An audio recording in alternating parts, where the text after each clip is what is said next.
CIA and the ISI abducted her children. And so there were three kids. There was Suleiman, age 6 months, who apparently they dropped on his head and killed, although they'd never admitted that. And then there was Marium, age 3 years old. There was a US citizen. She was born in America. And the CIA took her to Kabul, where they forcibly adopted her into a white American Christian family. The Clemency petition that I put together and filed is 76,600 words. That's a book. And it's because, we've disproven every single thing that they ever said about her. But the one that you just can't even fathom is the 6-year-old American child, Ahmed, CIA took to Afghanistan, put in prison without a trial or anything that he'd ever done, renamed him Ihsan Ali and said they'd kill him if he ever said his name was Ahmed.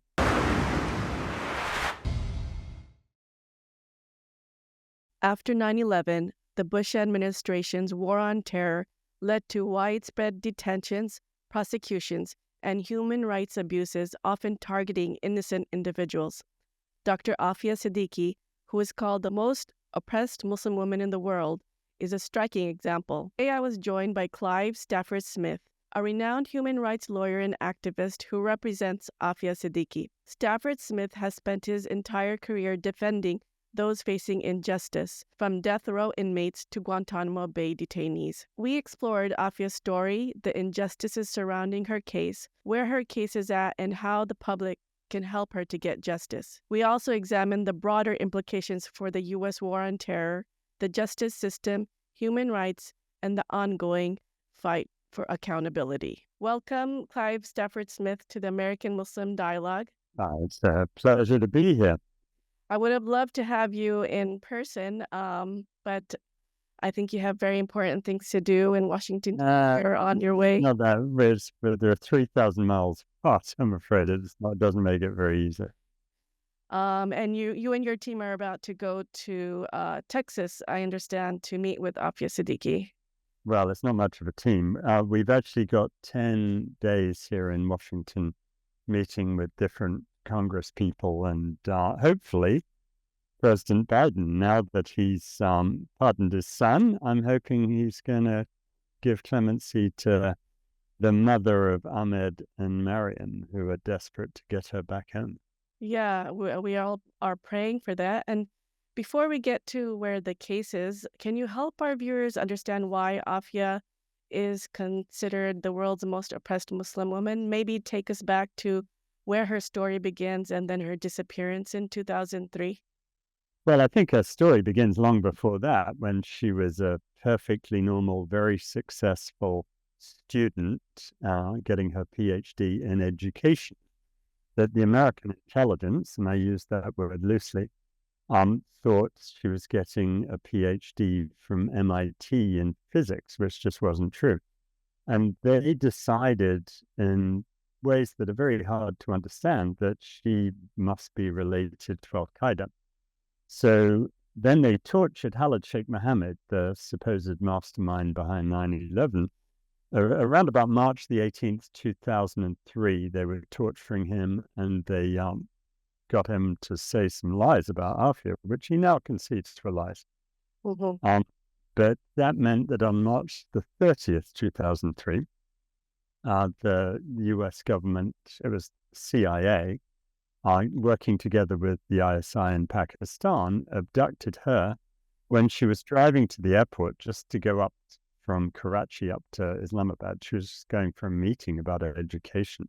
But they abducted her. And what makes her totally unique, and look, I've had 150 people in Guantanamo and elsewhere who I've helped to represent in these post 9/11 madness. Mm-hmm. And this is the most extraordinary, most horrendous example. And, I say that notwithstanding the fact that I've represented people who the Americans took to Morocco and took a razor blade to their genitals. So, I mean, there's a pretty high bar.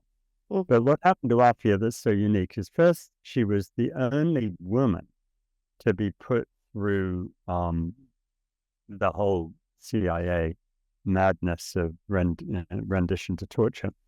And, I'm not totally convinced that it's exponentially different to torture a woman from a man. They're both equally despicable. But what really then sets this apart is the CIA and the ISI abducted her children. And so there were 3 kids. There was Suleiman, age 6 months, who apparently they dropped on his head and killed, although they've never admitted that. And then there was Marium, age 3 years old, who was a U.S. citizen. She was born in America. And the CIA took her to Kabul, where they forcibly adopted her into a white American Christian family on that well-known theory that being a white Christian American is somehow superior to being a Pakistani Muslim of color. And her name was then Fatima, and she was meant to stay there forever, and she'd still be there to this day if it weren't for the fact that 7 years later, President Ahmed Karzai of Afghanistan at the time helped Fawzia, Aafia's sister, get her back. And, you can just sort of about to comprehend the madness of what they did to her, if you genuinely believe that you can only get to heaven if you're Christian. But the one that you just can't even fathom is the 6-year-old American child, Ahmed, who the US CIA took to Afghanistan, put in prison without a trial or anything that he'd ever done, renamed him Ihsan Ali, and said they'd kill him if he ever said his name was Ahmed. This is in Afghanistan. This is in Afghanistan, and I've now tracked down, I've been to Afghanistan 4 times in the last year, and I've tracked down where he was held. And this poor lad, totally traumatized, and spent 5 years there. Then meanwhile, they take Aafia to Bagram Air Force Base in just outside Kabul and torture her, where they sort of, they have kids there. They're pretending to torture kids in front of her, saying that's her children. Horrific. What that does to anyone. I mean, I've got a son, and the very idea is just beyond human belief. And she spends 5 years going through that.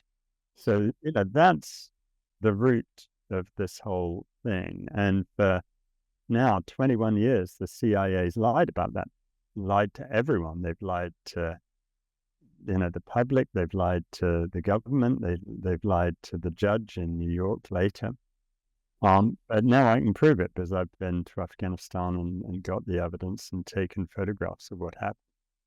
So I wanted to cover a little bit about the lies and post 9/11 world that American Muslims found themselves in. At the time, the headlines obviously were a number of Muslims who were taken in this wide net, and Aafia was one of them. And it seemed like it was very difficult for American Muslims to take up cases because of the misinformation, constantly press releases from the American government about all these charges and convictions. Do you feel like that affected her quest for justice? Well, first, there weren't many charges and convictions. There were very few charges. In fact, I brought the very first case against Guantanamo Bay on February the 19th, 2002, Rasul versus Bush, and which ended up in the Supreme Court where we won it. And most of them, vast majority of people, were not given a fair trial of any sort. And they were taken to Guantanamo where they were given no trial. And that was really the worst aspect of it. That's one level. But, what's now difficult for Aafia is if she was in Guantanamo, I could get her out of there easily. I've represented 87 of the 780 prisoners in Guantanamo. And all but 2 of my clients have gone home already, and the other 2 are going to go home in the next couple of weeks. So Guantanamo we were able to overcome because there was not even a facade of a trial. And what's really important to understand about Guantanamo is the US government, notably through Donald Rumsfeld, then the Secretary of Defense, said that these 780 people were the worst of the worst terrorists in the world. And to get someone out of there, we have to convince all 6 top American intelligence agencies that these people are no threat to anyone. So far, we got 750 people out. A further 17 have been cleared for release. That means 99% prisoners in Guantanamo have been proven not to be the worst terrorists in the world, not to be terrorists at all.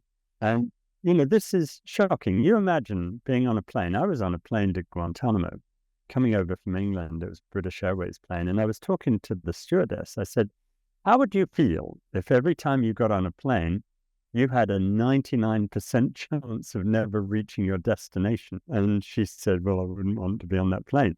The idea that we got it wrong 99% of the time in Guantanamo should be really pause for thought. And there's a reason behind that. The primary reason is that we were offering huge sums of money around the world for people to turn people in. And to get turned in, you really had to be Muslim, 100%. Mostly you had to be a man with a beard. And at that point, they'd turn you in and then we'd torture you into saying you were a terrorist. And this is how it all happened. And when I first went to Gitmo, I thought, oh, wow, have to do some explaining for these people. But actually, no, it was really hard to find an honest-to-goodness terrorist at all. And this is the problem. And this is what you have to look at Aafia's case in this context, that the vast majority of people had nothing to do with anything. Right. And so from 2003, 2008, she wasn't in Guantanamo Bay. She was in Bagram, right? But the word out was that she wasn't in custody by the U.S., rather going from home to home is one of the... Now, I'll tell you what the American government says, and this is what they said in court in New York. They said that she was wandering around Pakistan for 5 years. In fact, they said she was living in Karachi, just near where her mother and sister lived, and that her ex-husband saw her and the kids there. This is just madness. And then they say she went to Ghazni in Afghanistan because she was married to a chap called Amr al-Baluchi, and she was looking for him as her husband. This is just self-evident nonsense. Amr al-Baluchi was detained on April the 30th, 2003. He was in Guantanamo Bay himself as of September 2006. It was well known across the world that he was there. So obviously Aafia wasn't going to Ghazni to find him, and she wasn't married to him. So, this is the sort of... people find it hard to believe that the intelligence agencies can get it so terribly wrong. But I'm here to tell you they do. It's just shocking. Over the years, I just can't believe the nonsense that they believe. It really is something. The fact that I guess there weren't any terrorism charges, right? She was never charged with terrorism. Terrorism, no. Right. And so she was tortured in Bagram. And then how did she end up in Ghazni? Well, there's some really interesting stuff. I've put so much work into this, and it's fascinating. And, what she told me originally when I first talked to her, which was now almost 2 years ago, was that they tortured her and forced her into writing things about nuclear weapons and about all sorts of silly things. And so then one of the things, I'll just tell you about one, I won't bore you with all of them, but one of them was supposedly the US government actually said that she was going to teach people how to shoot down satellites, right? Now, Sabiha, may I ask you, how would you shoot a satellite down? I really don't know how to go about doing that. And do they teach you nothing out there in California? Are you unable to do that? Walk around. You must do. You're probably sunning yourself on the beach of Santa Monica.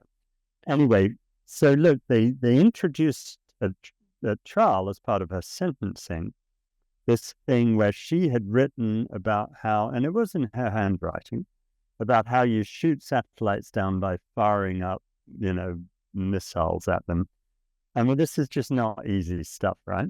I found a copy of where that came from, and it was a Discover magazine from December 2007 that was only printed in America, wasn't printed in Waziristan or, Baluchistan, that could only have got in 2008 to Afghanistan if an American took it there. And by American, I mean a CIA agent. And so this magazine, which I have, is proof positive that she's telling the truth, that they made her copy it out.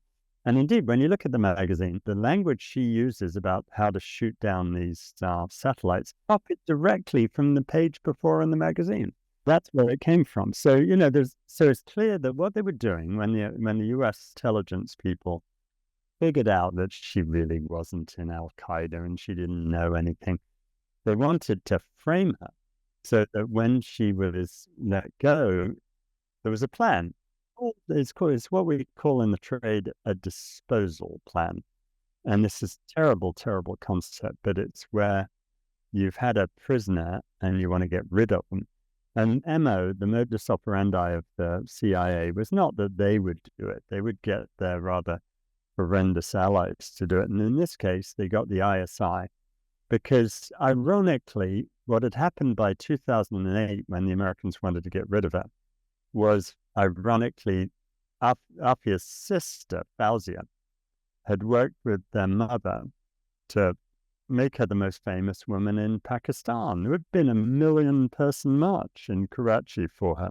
Mm-hmm. And so this was a monstrous embarrassment. President Musharraf was still in power, and he was the one whose people had sold her for $55,000.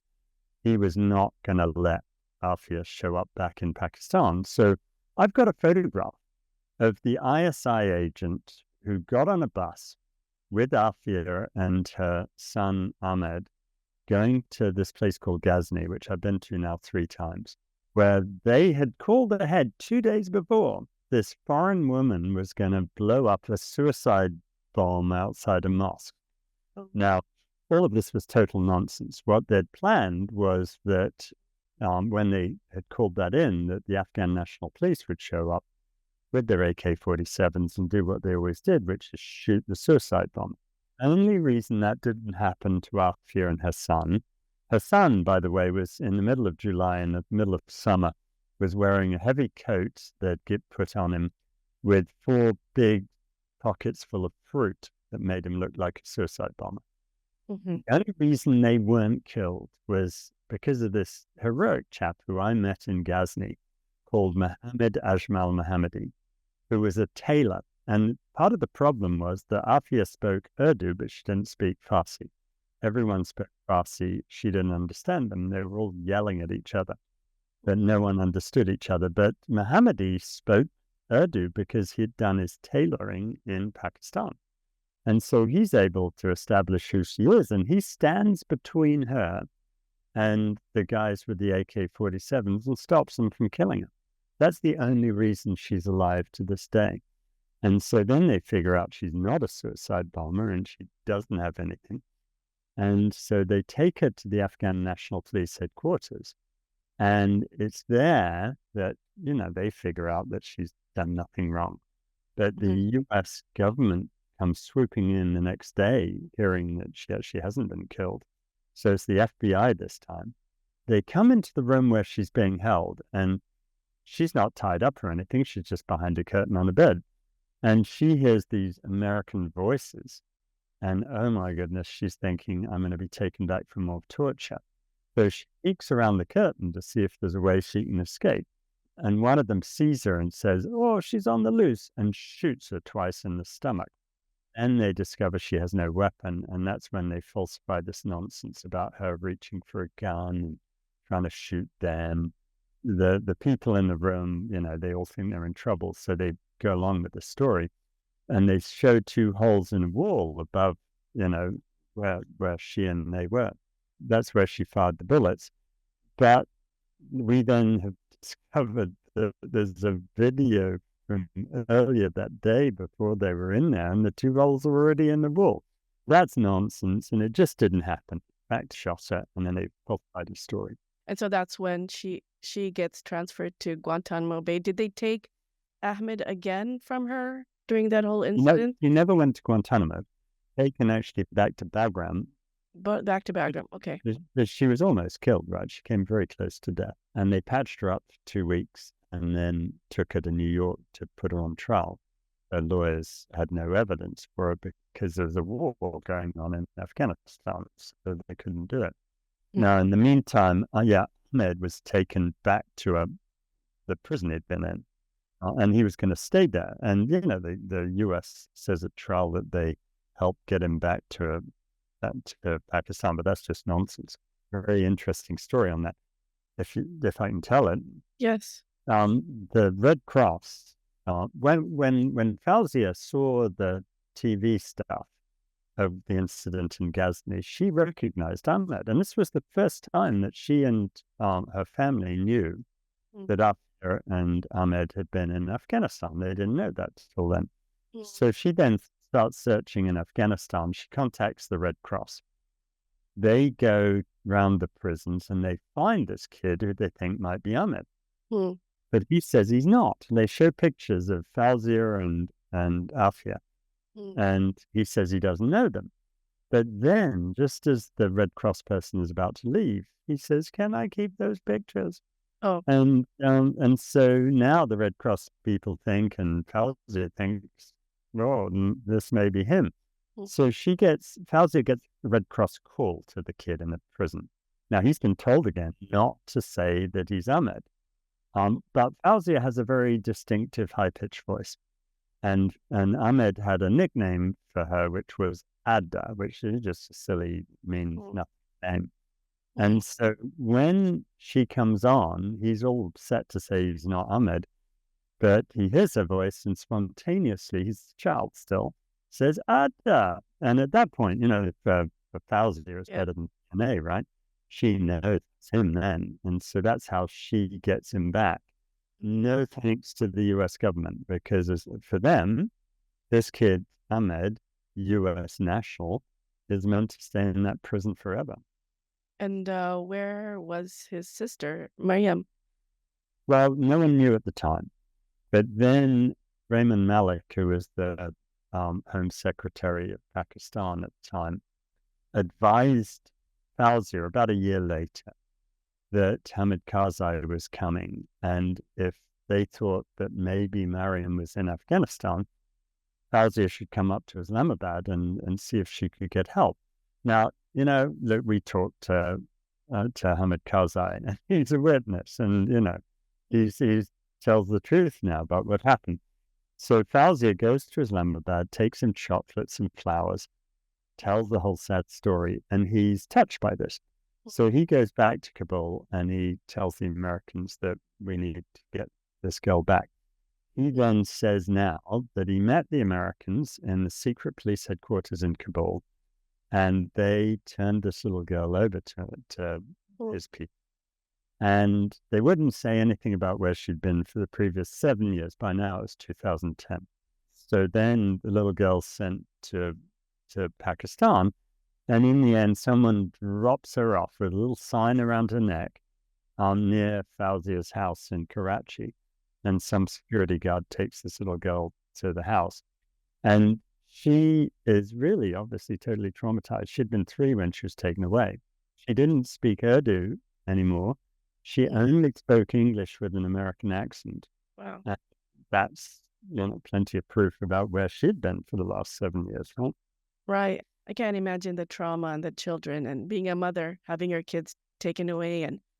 And so I'm going to take them from you now, kidnap them, and I'm going to put other kids in front of you, and you're going to see them through glass, and you're going to think that's your children being tortured. What are you going to do? Well, what Aafia did, which is really intriguing, she told me this. She said, I didn't know what to do. In the end, I thought the only way I could get these monsters to stop doing what they were doing was to pretend I didn't care. so they were acting like they were torturing her kids, Her children in front of her through one. which was a lie. Well, I mean, they were doing something to some kids, Hmm. but on the other hand, they weren't her kids. Her kids were somewhere else. Okay. So, this is just extraordinary. And we're Americans, right? And Right. we think that we're human rights advocates and teaching the world how to run the world. I just can't imagine who these people are who thought that it was a clever idea to do this to this woman and to these children. I mean, what planet are these people on? It seemed after 9/11, all the laws were thrown out. Basically, the U.S. government was working outside the purview of the law. thinking that everything was justifiable in the name of fighting terrorism. Well, it's not just that, you're about to have it again, and we need to be prepared for that. The people who Donald Trump is having in his government has an amazing level of hatred among them, that they have all these hateful things. The very idea that the US government is saying that we need to stop immigrants and throw 11 million people out of this country. I hate to break the news to you guys, but you Americans are almost all immigrants, right? There was only a few of the Native Americans. Except for, yeah. Yeah, we just celebrated stealing their country on Thanksgiving Day. And the idea that our government wants us to hate people who have come to America and built this country is just pathetic. And it's the very same attitude that made these people think that the world would be a better place if they went around torturing people. It's just utter madness. So you think that... I'll tell you what I think. Yeah. I think that Donald Trump's mother would be deeply upset at him. I think that the George W. Bush's mother would be very upset at him. Donald Rumsfeld's mother would be very upset at him. Because I think those parents didn't teach their kids that the thing to do to make the world a better place was to go around torturing other people without, any reason to do it. They didn't tell their children, oh, I think you should go kidnap some woman and kill one of their children and take the other two and abuse them. I mean, these people are mad, totally mad. And we need to keep that very clear in our minds. And definitely it seems like her race and her religion played a huge factor in being able to do what they did to her. So during the trial, they came up, what kind of evidence did they come up with that he's sentenced to 86 years, I think it was, in prison? Yeah. So she was charged. She wasn't charged with terrorism, as you say. She was charged with attempted murder. And I'm sorry, I'm going to use a legal word here.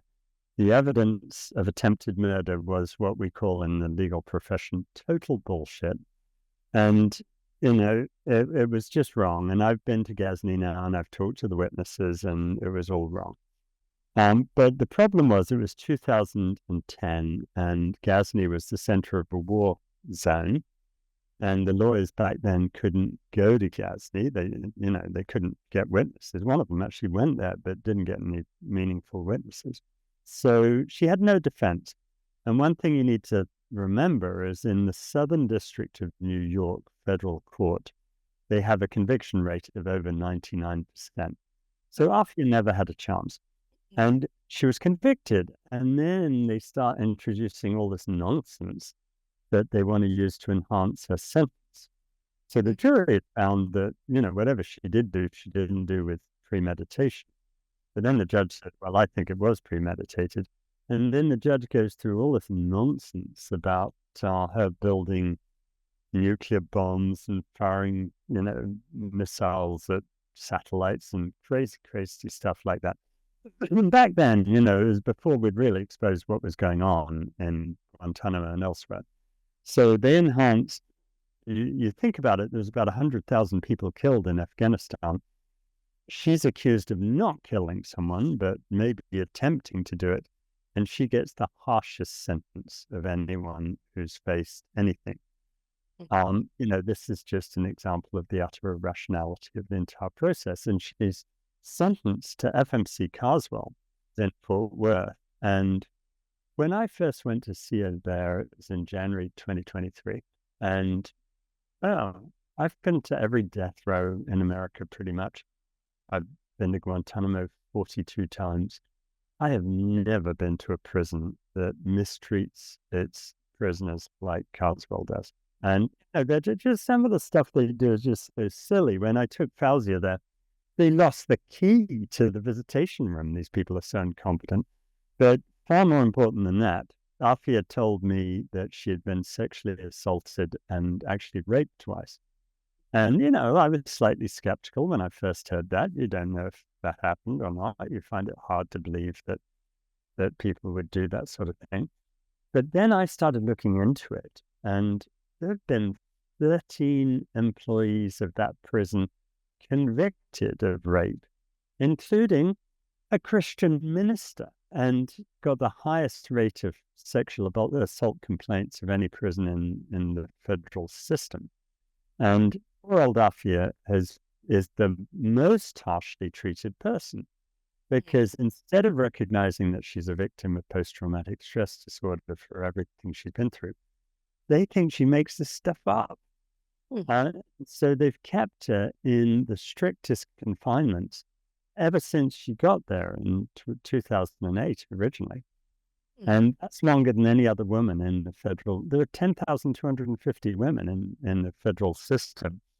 And she is the harshest punished person in the whole system. And that includes everyone who's on death row for multiple murderers, So going back to broader question about the injustice, do you think there's any thread on how individuals are wrongfully detained in the national security sphere? Well, I mean, the first thing about national security is we confuse national security with political embarrassment. It cannot be that the USA, the most powerful country in the world, is really afraid of a little old person like Aafia Siddiqui. It's just absurd. And so they make all this stuff up and they try to scare people. And if you look at her Wikipedia page, it's just a series of nonsense that's just totally false, and that we can prove is totally false. And the clemency petition that I put together and filed is 76,600 words. That's a book. And it's because, we've disproven every single thing that they ever said about her. And so, they do, but it's all about, I think it's actually very similar. And I say this after considerable thought. I'm not just making this up. I think it's like the Ku Klux Klan, right? The reason that poor white people are being told to hate black people is because there are certain people in authority who don't want poor white people and black people to get together and say, hey, the real problem is that Elon Musk really thinks he should be paid $56 billion this year from Tesla. The real problem are the people who are not paying taxes. The real problem are the people who are just grotesquely greedy. And so the Ku Klux Klan was always doing that. They're playing off. They're taking very insecure white people and telling them to blame everything on, young black men. And this is the nature of racism always. And so one of the things that actually young black men should be quite grateful for about 9/11 is, instead of just hating them, the US government started saying, you should hate those Muslim people too. And I spent the first 20 years of my career only defending young black men, primarily on death row. But since then, it's been all about, they still do the death row stuff, but it's also about Guantanamo and primarily Muslim men with beards. And we've been told that we should be afraid of them. They're the cause of all our problems. The war on terror is, about protecting us from being destroyed by Al-Qaeda. You know what? When we murdered bin Laden, we found in his records a complete list of every single member of Al-Qaeda, and there were about 120 names. 5 of them were bin Laden's brothers. Another 20 of them were dead. Al-Qaeda, that had committed a horrendous and highly publicized crime, a dreadful thing that should have been viewed as a crime, not as a war. But, this was a tiny organization that had done this. And by throwing out everything that we stood for as Americans and setting up Guantanamo Bay, for goodness sake, in Cuba, where we've always said there are no human rights, and this is meant to be the prison that protects our system, this was just madness. And now you look at there was early days of Guantanamo. There was an intelligence operative who said that for every prisoner we hold here, there are 10 young, angry Muslim men who want to do us harm. Well, that was true 20 years ago. Now it's more like million. Because you look at the anger we've created, and you look at the hatred across the Middle East, and that's all down to incredibly bad decisions being made by first the United States, and then obviously the madman Netanyahu.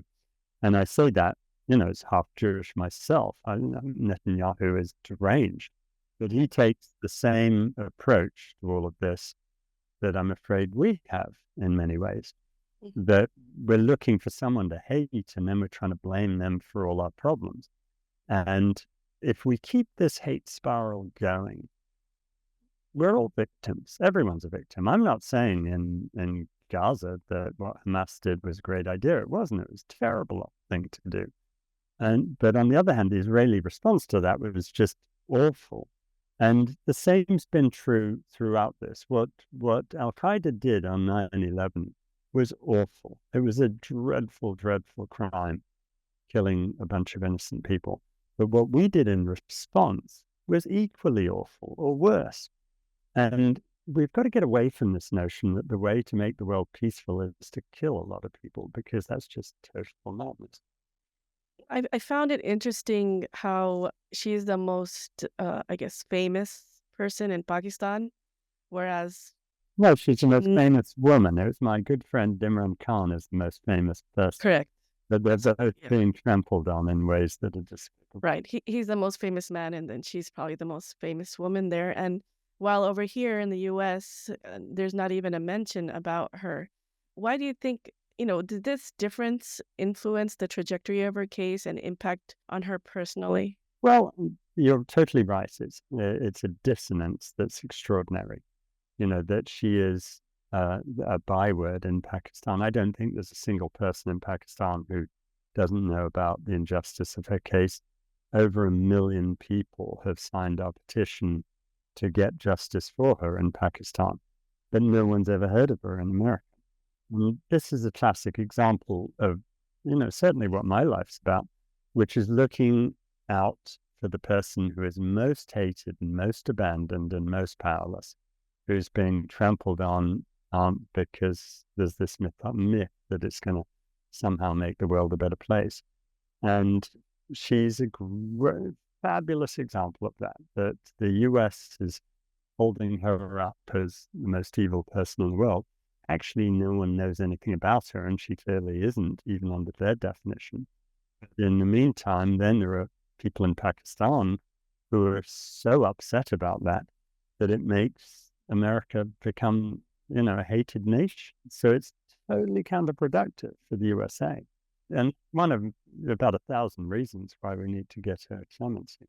Have the authorities helped in any way in getting her release, considering she's the most famous Muslim woman there?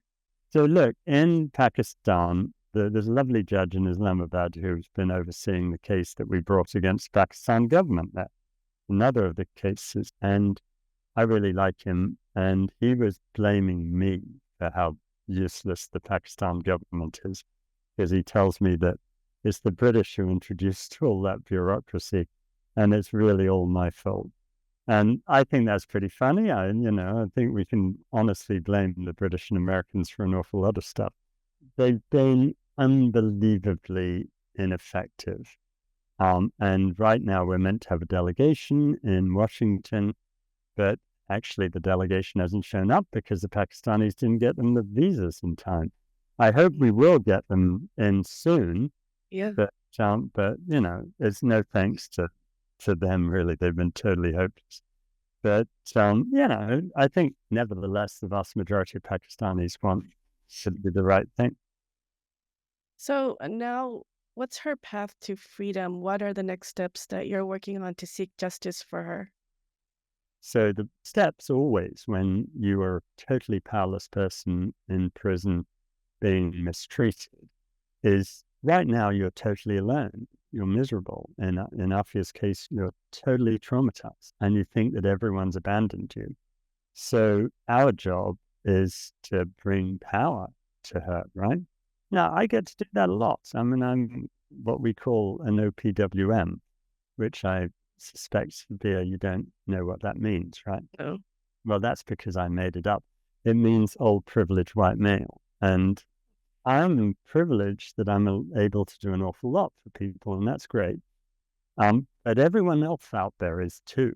So as far as what I'm going to do is we're doing the clemency thing. I'm in Washington right now for 10 days to try to get a clemency. I'm really pleased that Biden pardoned his son. If it was my son, I would have done the same thing. But he needs to pardon Aafia too. I hope that works by January the 20th. If it doesn't work, we're still going to turn to Trump to do it.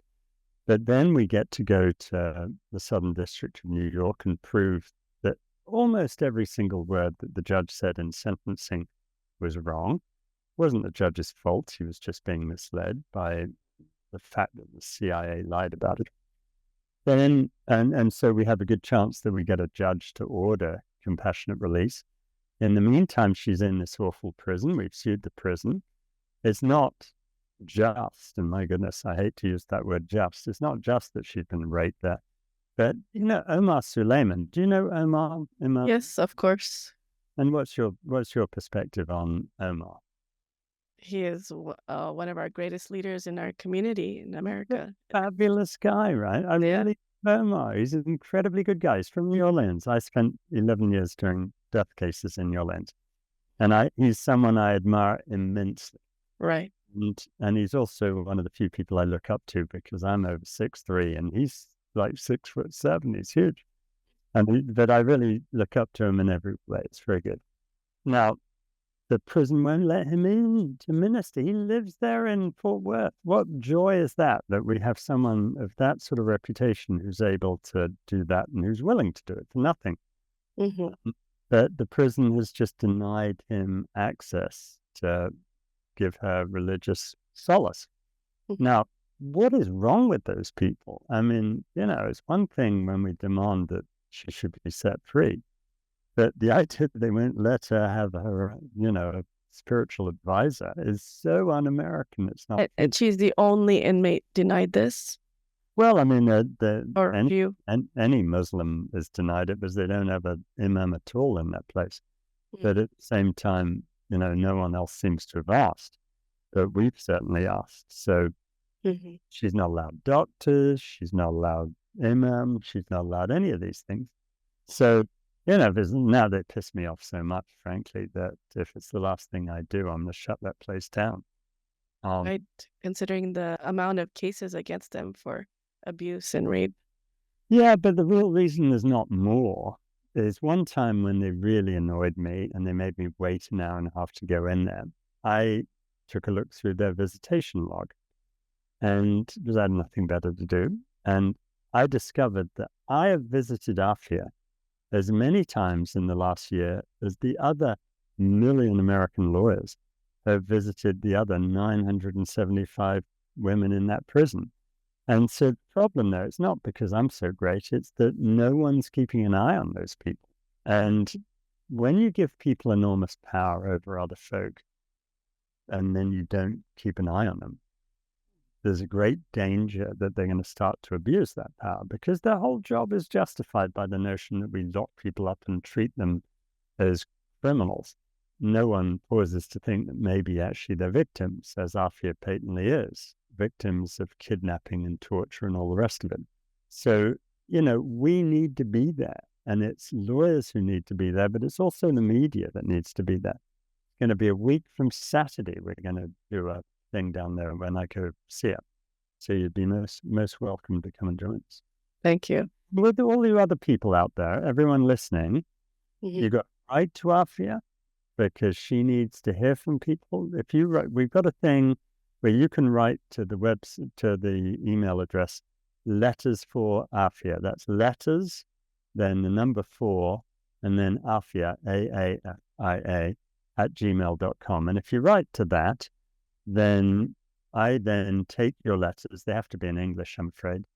But I take your letters and I put them attached to a letter from me as a legal mail to Aafia and send them in to her. And what I want you to do is to not be pitying her, because she doesn't want to be pitied.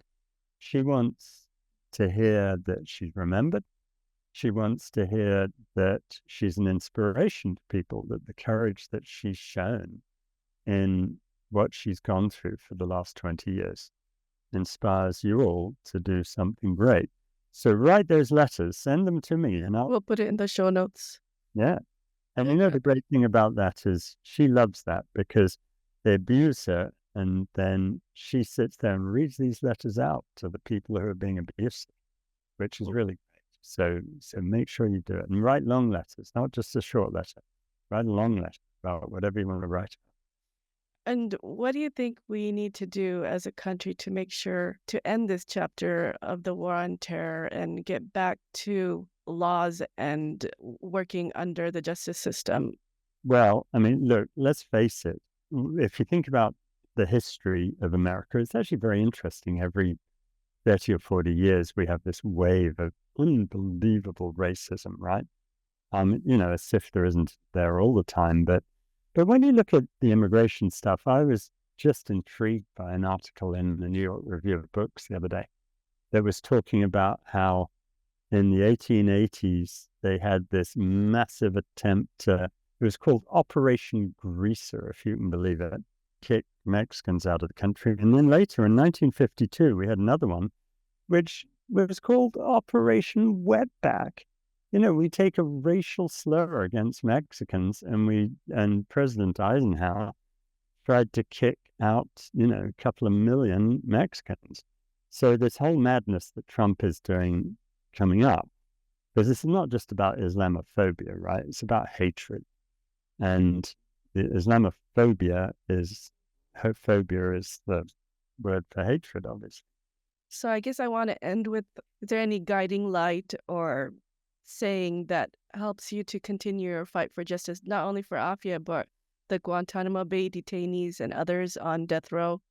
Yeah, our job is never to think about how life is tough for ourselves, because by and large it's not. Our job is to look around us and look for the people who are being most hated in the world and get between them and the people doing the hatred. And if we all do that, and if we all think about what our mums told us to do as children and always do the right thing by other people, then, everything will be fine.